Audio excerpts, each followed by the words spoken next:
Hello there everybody, welcome back to my channel. My name is Joesephyr and welcome to another Should You Pull video for Dissidia Final Fantasy Opera Omnia. In today's video, the category is Royalty and we're going to be talking about Strago's Lost Chapter, which we will be featuring a particularly special princess in Ashe and Dalmasca and her brand new LD, which is actually pretty loaded. And Strago obviously returns with his LD boards that also pretty loaded. So it's a pretty interesting banner, and I think it's one that's flown under the radar for a lot of people, myself included. So let's take a quick dive into what it is that gets brought along with this banner, and of course the event itself, and ultimately whether you should pull. So to find out more, stay tuned and keep on watching. Of course, as always, don't forget to check out all of my social media links in the description box below, including Twitter, Twitch, Discord, and Patreon. I'm still streaming 5 times a week. I'm streaming a lot of Final Fantasy XIV right now with regards to the FF14 Twitch campaign, where you can come along and if you gift subs during any of my FF14 streams, you can earn yourself in-game items such as the Fat Black Chocobo mount, all the way up until the end of August, so definitely come along if you'd like to come and check me out on there. With regards to Patreon, I always shout out one of my patrons every time I release a brand new video, and today that person's going to be Thinking Demon, who has been a long time follower on my streams and been very supportive on there, so it's lovely to say that they're part of Patreon now as well, so thank you ever so much for joining in with that. And if you'd like a title card like Thinking Demon has, as well as different things such as being part of voice chats we'll do together, one of which will be hosted tomorrow, as well as being a part of Would You Pull, having your own title card made, all sorts of fun things, then perhaps you'd like to consider becoming a patron as well. Don't forget to check out all of the links in the description box below for other resources pertaining to Dissidia, Final Fantasy Opera Omnia, and of course all the other fantastic content creators out there besides myself. So as always, let's get started by having a look at the banner itself, followed by the characters that are going to be featured on there. And this time around, we're going to be getting a double LD banner, which is featuring Strago's LD and the rest of his kit, Ashe's brand new LD and the rest of her kit, Realm with just her EX, and of course Eald'narche's BT, and only the BT. Now, being a double LD banner, this is normally very good for any new players that are coming on, but with this banner in particular, I'd say it was really strong for new players in particular, because there's a lot that people will want from varying different things. Like Strago is a damage dealer, Ashe is a very solid support character, but we'll obviously go into the details. Now, with regards to Strago, if you've not used Strago before, obviously I do have a video on Strago's existing kit already, and all he gets from this particular banner is his level 80, therefore his cool abilities, and the fact that he gets LD boards here. But if you haven't used him before, he revolves very heavily around his Soul of Thamasa buff, which is a 2-turn buff after you've done all your passives and everything, that allows him to double cast literally everything that he does, whether it be his skill 1, his skill 2, his EX, his LD, all of it comes from this 2-turn buff that he gets from either using his LD, his EX, or if he uses his skill 2, which is Brave to Death, which insta-breaks any enemies that are on even amounts of bravery. And if you attack a broken or are hit or break a target with that, then you get the Soul of Thamasa buff from that. Quasar, on the other hand, is a defense-ignoring 6-hit AoE Brave HP attack that does 100% full AoE damage to each enemy. So in AoE fights, you're looking at a lot of damage, like being 100% HP damage double casted with the Soul of Thamasa buff. Makes a huge difference. And then Saber Soul is an 8-hit AoE Brave HP that gives him another buff that increases his offensive stats and allows him to keep up with the Soul of Thamasa buff, and obviously gets double casted if you have it. Grand Delta is a re-breaking ability, which is his LD attack, that allows him to, again, keep hold of his Soul of Thamasa buff, does 8-hit AoE Brave HP with, again, full HP damage, and then it re-breaks enemies as well if they're already broken. So bear in mind that this gets casted twice, you break enemies twice, so it's a 2-turn delay without delaying, so enemies that are immune to delay are still hit by it. It's very good stuff. Honestly, Strago, I'd say, is one of the dark horses of this game. I've used him. I got him in a very, I think I got him in a free pull or something like that, and I wasn't that fussed about him when he first came around, and I swear I've used him so much since then that I wish I'd recommended him way harder. Now, his LD boards are really good, like, you'll see why in just a moment. He is a damage dealer, but his potencies aren't the best. Like, on all of his skills, he relied very heavily on support characters to kind of hit that cap, to make sure he was doing enough damage, really, to get the most out of this 100% double casted AoE, like, really strong attacks. but his stats kind of didn't really work as well with that. But with this LD board, he gets more max bravery, which is fantastic because he's going. If you're hitting 3 enemies, you're going to cap out. You just are. He also gets the brave hit count increased to 10 instead of 8, which is 4 additional hits if you're casting it twice. Because let's face it, you're casting it twice. He also gets an addition to his the Descent of the Magi buff, which is what he gets from using his skill 1, his skill 2, his regular skills. So his offensive buff, like most characters have. Increases duration of buffs granted by self by a turn. This means that Solar Thamasa lasts for 3 turns, not 2. This is huge. This is a big deal for him because Quasar doesn't grant it. His HP Plus doesn't grant it because he gets a dual cast off of that as well, which allows him to not have to use his skills. But Quasar not having it meant that you kind of have to juggle your skills a lot to make sure you were able to keep the Solar Thamasa buff up at all times. It was so important to his playstyle and still is. But with that extra turn of it per cast from his stuff, it allows you so much more wiggle room to kind of play around with other skills that he's got to allow you to like throw yourself in the right direction without having to lose the buff. It makes a big difference. Not only that, but Solar Thamasa itself gives him attack plus 30%, another 30% on top of what it already gives him, and also increases his bravery damage, his brave overflow, and his HP damage by significant amounts. Like 30% brave damage and 20% HP damage is a lot when you're dealing quite so much damage already. So the problems that Strago had with his potencies, instantly fixed with this LD board. Like, absolutely loving this LD board. Think it's really powerful. Having access to Solar Thamasa like that much more frequently, as well as being able to do that much more damage, having the Brave Overflow and the Max Brave boost, it all just works really well. So if you're after an AoE magic damage dealer, Strago's actually very powerful. So now let's talk about Ashe. Now, Ashe is a little bit of an oddball in this game, like she always has been, and she does get a little bit of a rework here. Now, with her basic skills, her skill 1 and her skill 2, she always grants lots of generic buffs to the party by way of her Nordson's Glow and her Heaven's Wrath. So Nordson's Glow would give you magic attack up.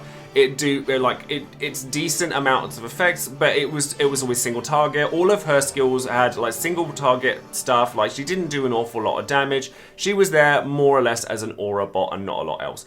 However, she gains 50% splash damage to both of her skills, and the hit count on Nordson's Glow has been increased to 6. So she's going to do 6 hit brave HP with splash damage on top of it, and then that's fairly nice, and you get some generic debuffs off of this. You get max brave down, I believe, off of Nordson's Glow, and speed down off of Heaven's Wrath. And Heaven's Wrath, much like Nordson's Glow, gives you max brave up and physical attack up. So it's generic bust, but it's still useful. And then you get 50% splash damage on top of that. Now, with her EX, her EX has always been a very interesting move. Like, it's very cool, for want of a better term.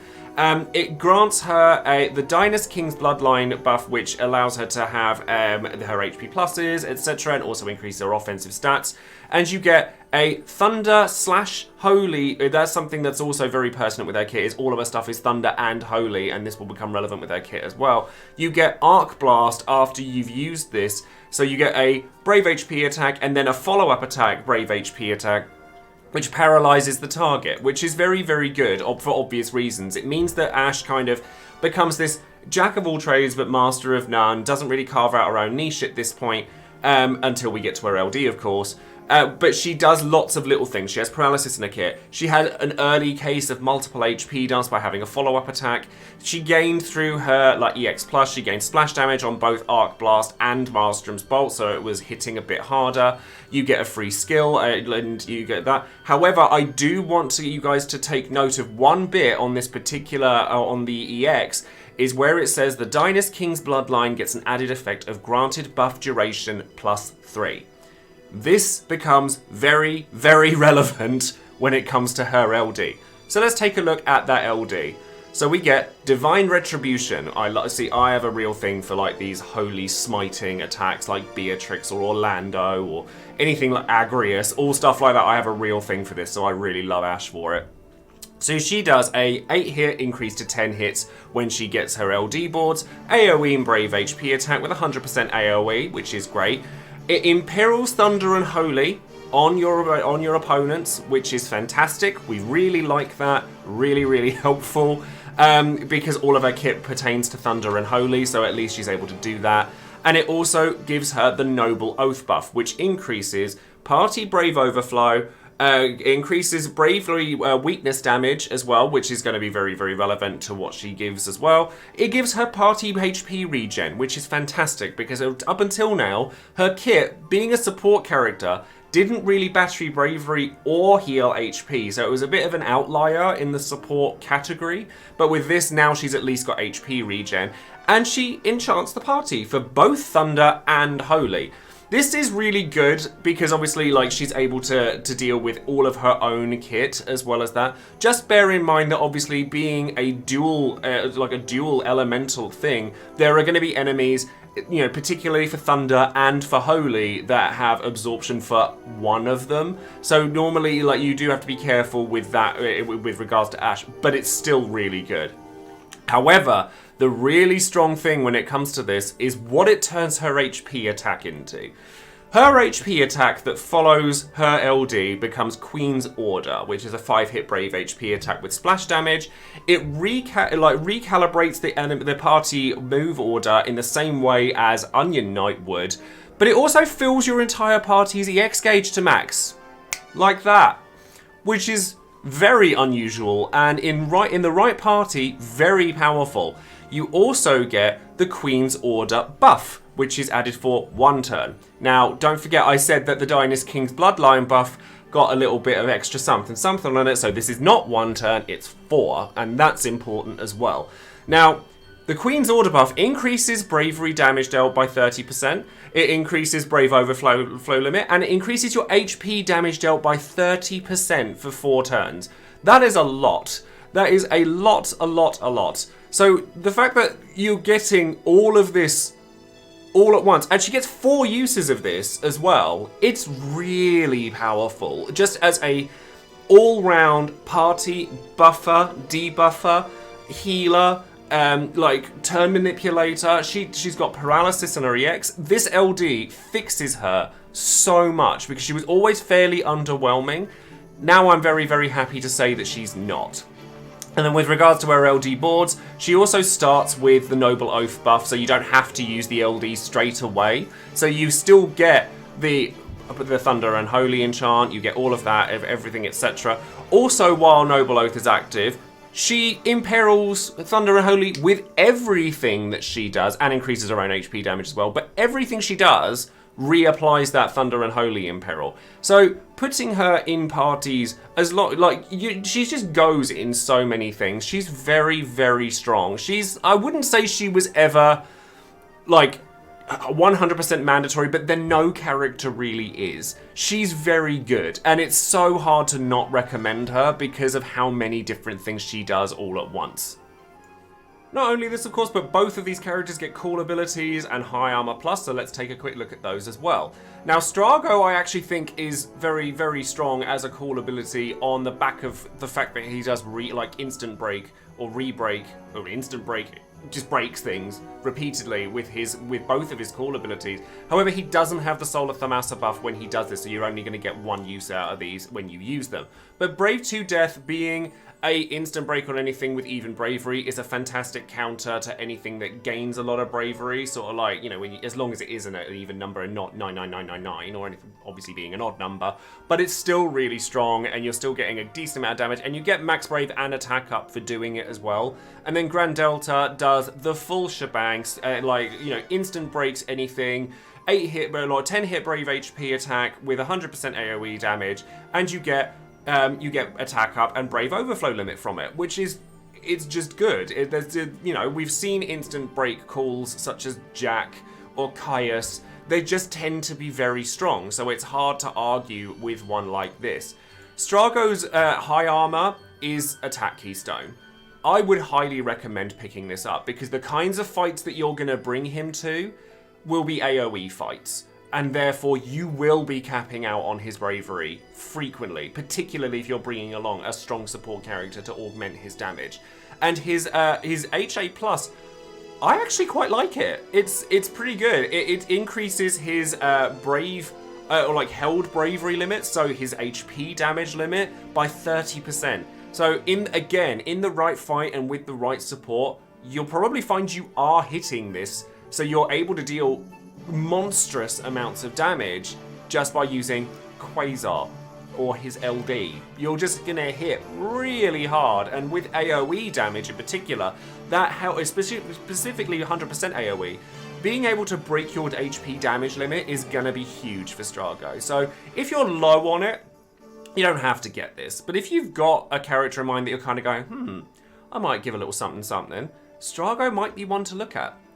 Ashe, on the other hand, with her call abilities, I really, really like her call abilities, particularly her LD call ability, because it does the whole 100% AoE damage, again, puts the Thunder Holy Resist down, and it also gives you everything that you would have gotten from it except for the disgusting HP+. So you get the HP regen, you get the Elemental Weakness damage buff, you get the Thunder and Holy enchant, you get Brave Overflow limit for the party for 6 turns. It's good. If you've ever used Kryle's call, you'll like this. It's very similar.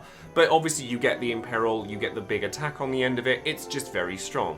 Her regular call, not so much. It's fine, it does the job. It's AoE, Brave HP. It's a single target Brave HP with splash damage. You get speed down from it, and you get some max Brave and physical attack up by 40%. This is fine, it's nothing special, but that LD call is really good. And then she actually gets Unity Keystone, and we love Unity Keystone. Like, Ashe plus Strago, it's a match made in heaven. It's very, very good. I wouldn't go in for her HP. I mean, I do think that her HA plus is really good, because it's party-wide, and, you know, it's smaller increments, etc., so it's only 10% for each of them. And that could come in really handy. But I don't know, like, obviously we only have so many, you know, ingots, etc. for HA plus armor, so I don't know where you would want to put that. Though you might disagree with me, sound off in the comments below if you, like, plan to pick up Ashe's HA plus, because it is very strong, and I do really like it. Okay then, so let's have a look at the event that's going to come along with Strago and Ashe, and of course it's Strago's Lost Chapter.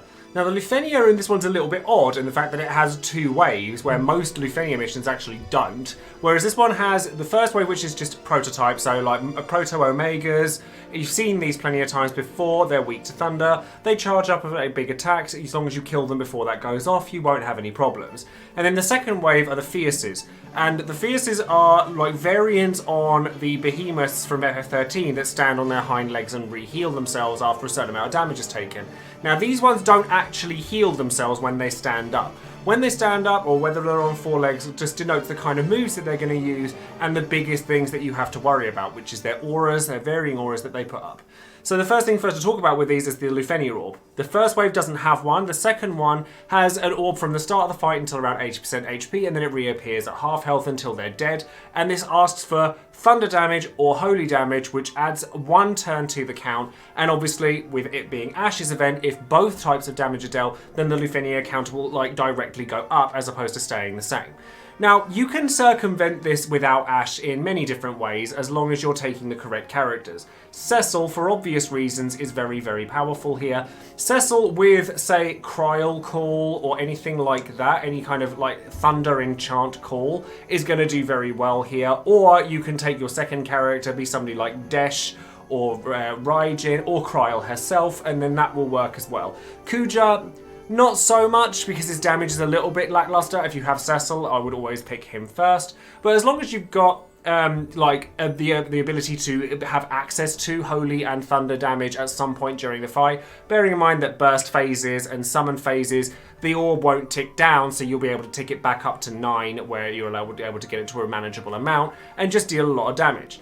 Now, damage-wise, Tifa, like, do I need to say it? Tifa is fantastic for just churning out damage.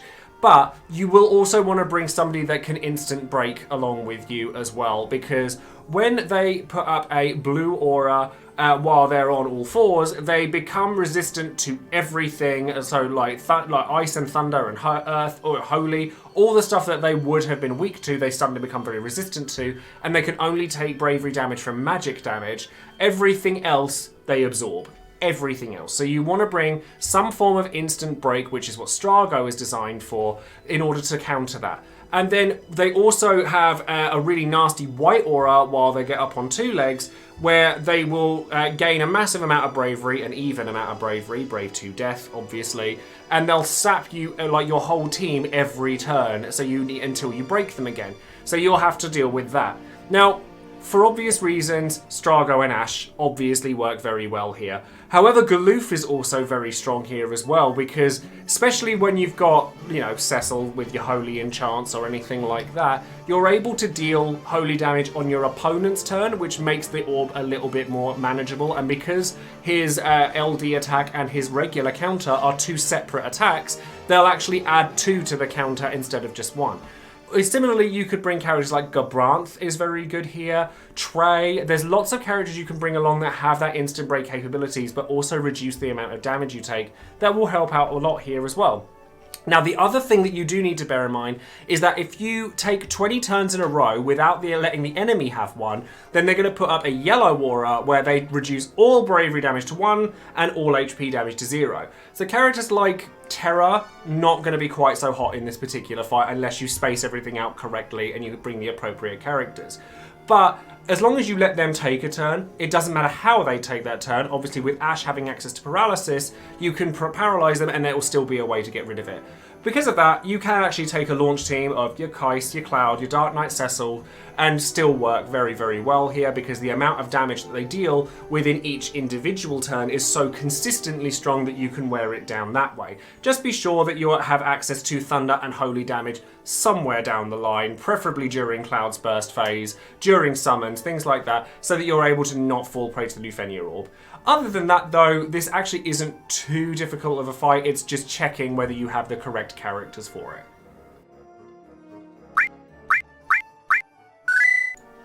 So now we come to the should you pull portion of the video, because obviously everybody wants to know.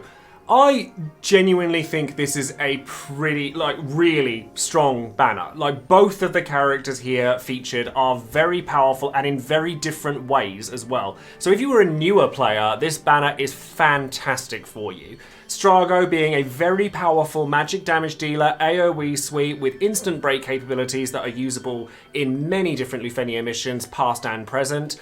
And then Ashe has this amazing support suite that she can use in very unique ways. She kind of has a cover-all deal about her. The only thing she doesn't really do is battery bravery. But now that she has the HP regen and that insane buff that she gets off of using her LD HP plus, not to mention the fact that she has the turn manipulation, the EX filling capabilities, can we talk about the EX filling capabilities? There's no one else like her. There's absolutely zero, Selfie is the closest thing that we have to that right now, and Selfie's not getting her LD for quite some time, and Ashe still has a more unique niche within her role because she also has the enchant Imperil on top of everything.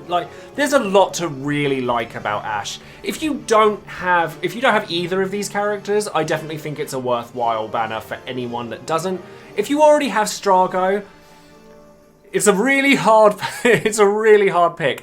Because Ashe is really good. She is really good. But there are banners coming up in the future, especially considering the gauntlet of banners that we've just had, where you may want to consider saving for something like Porum or Cloud of Darkness or Kurasame if you didn't get them the first time around. But I genuinely think that because Ashe is so unique with her abilities and provides percentage buffs on bravery and HP damage on top of everything else, she just fits really well into a lot of things, and it just works very nicely. Even if you're just using her for her call ability. Her LD call is fantastic. It's party buffs, it's party enchant, and imperil. You know, she's just very good. And then Strago, I already have Strago, and I'm still considering throwing some resources into this, even though I've had to spend out a lot, in the last month or so.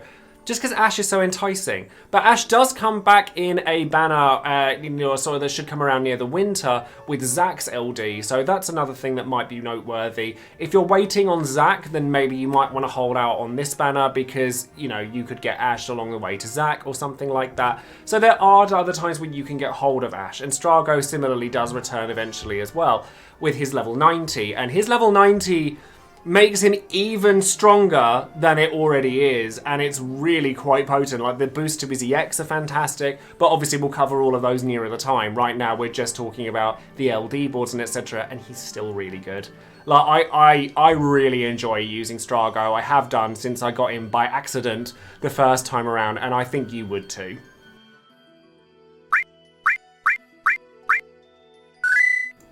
And then finally, of course, it's time for Would You Pull, the section of the video where you, the viewer, get your chance to make your voice heard and let everyone know whether you would or wouldn't pull on any given banner and why.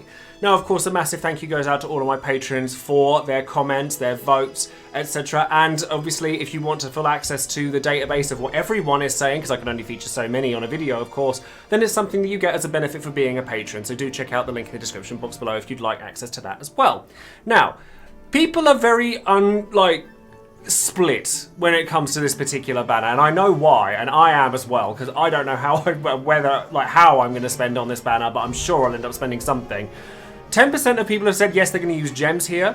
45% of people said that they were going to use at least 100 tickets. 31% said that they were going to use less than 100 tickets, and 14% of people said no. So this is very split across the board. Like, people, I mean, I totally understand it. I really want Ashe. I already have Strago. Is there better places for me to use stuff? Do I want to go for Eald'narche's BT when I don't have the LD? There's a lot of questions I need to ask myself before I go in on this particular banner. But let's go into some of the comments. Grayson Snyder here says, I may throw 50 tickets at Ashe's LD. I already have Strago, and she comes back on Zack's LD banner, which is more of a priority. I agree. If you're a big fan of Zack, then you're probably going to want to wait for that banner to try and pull for Ashe, purely because any instance where you can save resources is one worth taking. And if you get lucky, there should be free pull on this banner as well. So if you get lucky, then great. But if not, then probably best not to stress about it, because this Lufenia is perfectly tackleable without Ashe or Strago. Sad Panda says, I'll gladly spend 200 or so tickets here just because there's a lot of value on this banner. I missed Strago's LD the first time, but I have both of their EXs, and I would be thrilled to add either character to my ranks. I cannot stress enough how much I've enjoyed Strago since getting him. I honestly think he's fantastic, and I honestly think he's very enjoyable to play as well. Just watching like dual casts of everything going off left, right, and center. Honestly, I have a lot of time to play Strago. Really enjoyed him since he came out the first time around. And funny enough, I don't think I actually have Ashe's EX. I think it's one of the few I'm actually missing, so that should be interesting as well. Sergeant Tuffy says, I already have Strago LD, so this is probably a no pull from me. If I didn't, however, this would be an easy pickup. Ashe is a solid unit with a really fun niche that grows in value with the C90 era, but she's bound to make a comeback either with Zack or when she gets her C90, so I'm not particularly fussed.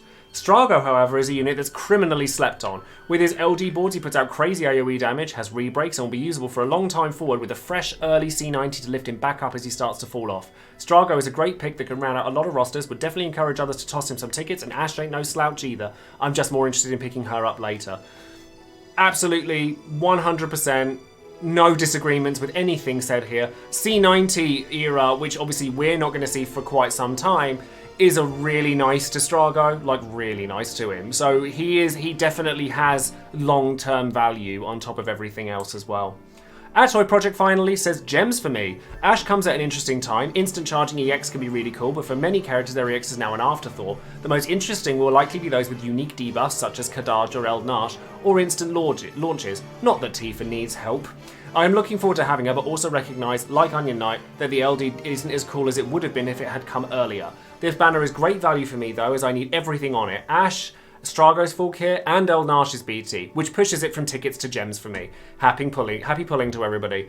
I think that if you are looking at getting Ashe, I think one thing I would suggest is have a look at the characters that you actively plan to use her with. Kadaj is actually one of the characters that I really think would work well with her because his EX is so strong. And there are other characters like going down the line that work really well with that as well. Strago's actually really good with his EX because it's a free skill use for him. So it works really well. There's lots of characters that don't necessarily rely on their EX, because EXs for a lot of earlier characters just aren't as important now. But if you can find really cool interactions with slow building EXs that are really powerful, Caius for example even, like there's lots of really nice things that you can do with Ashe that you can't do with any other character. So for that reason alone, I definitely think she's at least worth looking at. So that's going to be all for today's video. Of course, let me know in the comments below whether you're planning on pulling for Strago or Ashe or both or Eald'narche's BT. Hopefully, or let me know what kind of things that you're going to be experimenting with using Ashe's LD and what EXs you want to charge up quickly. Of course, don't forget to like the video, subscribe to the channel and click the bell for notifications of any future videos I might be making, or come and find me on Twitch where I'll be streaming all sorts of different things on there as well. So for now, I shall leave you with that. Thank you all very much again for watching and I'll see you soon. Take care.